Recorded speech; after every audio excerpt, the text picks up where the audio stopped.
Annie and Clarabel. Annie and Clarabel were Thomas's coaches.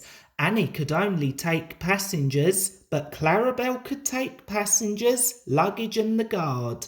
The coaches were old and in need of new paint, but Thomas loved them very much and they loved him too.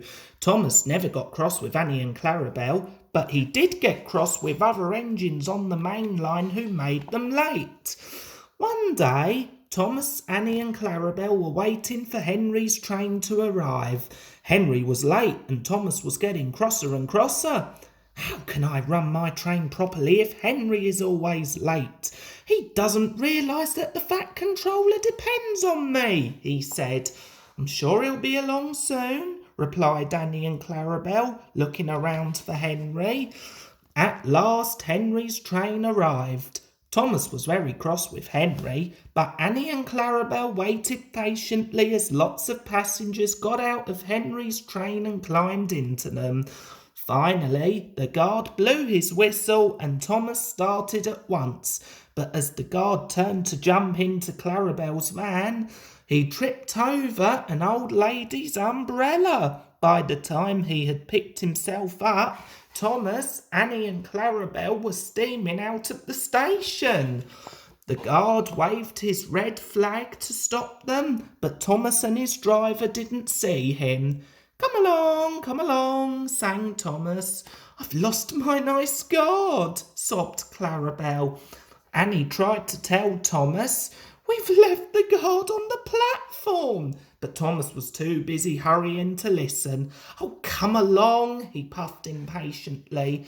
Annie and Clarabel tried to pull Thomas back, but Thomas took no notice. Thomas didn't stop till they came to a signal. That silly signal! What's the matter? Thomas asked his driver. I don't know, replied the driver. The guard will tell us in a minute. They waited and waited, but the guard didn't come. Peep, peep, peep, peep! Where is the guard? Whistled Thomas. We've tried to tell you. We've left him behind, sobbed Annie and Clarabel. Thomas looked back along the line, and there was the guard running as fast as he could. Everybody cheered, especially Annie and Clarabel. I'm very sorry, said Thomas, when the guard reached them. It wasn't your fault, Thomas. It was the old lady's umbrella, said the guard, catching his breath. The signal is down. Let's make up for lost time.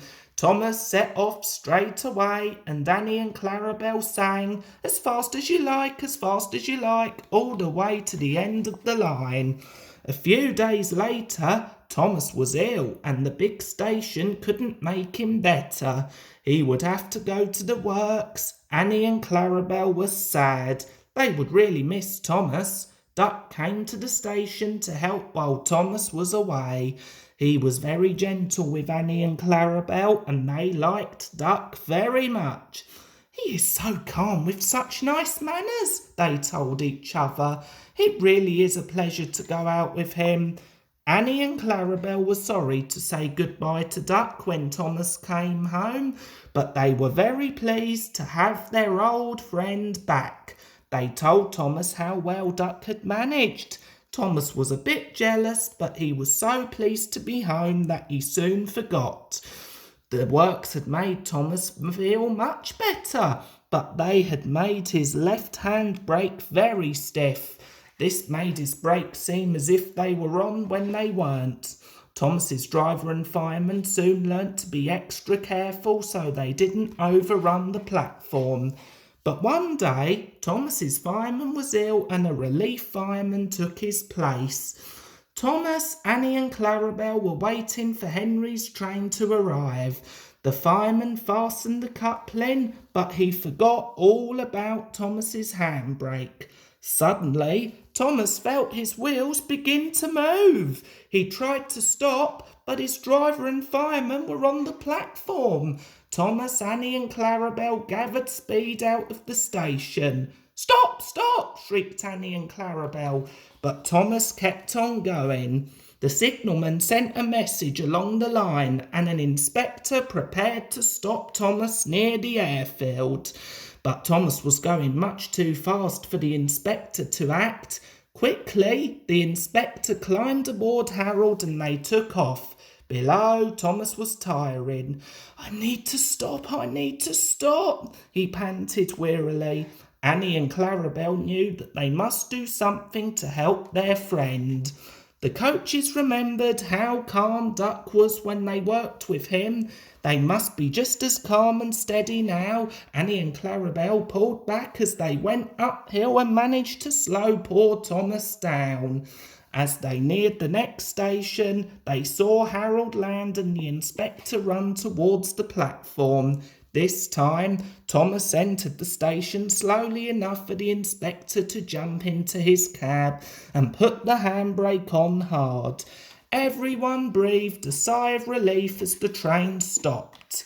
That evening, the Fat Controller came to see Thomas, Annie and Clarabel. He told Thomas that he would have his handbrake repaired straight away and congratulated Annie and Clarabel for helping Thomas when he really needed them.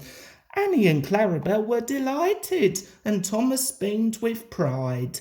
He always knew that they were the best coaches in the Fat Controller's railway.